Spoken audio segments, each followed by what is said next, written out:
పురస్కారం దక్కింది. నగదు రహిత లావాదేవీలు, ఉత్తమ సేవలు అందించినందుకు గాను స్కోచ్ గ్రూప్ ప్రకటించిన జాతీయ ఉత్తమ స్కోచ్ ఆర్డర్ ఆఫ్ మెరిట్ పురస్కారాన్ని గుంటూరులోని సత్య నెట్ వరల్డ్ నిర్వాహకులు పి సత్యనారాయణకు దక్కింది.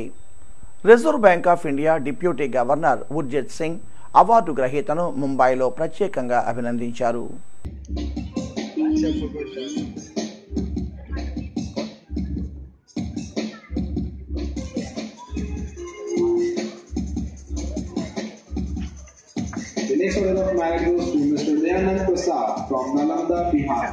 అమరావతి రాజధాని పరిధిలోని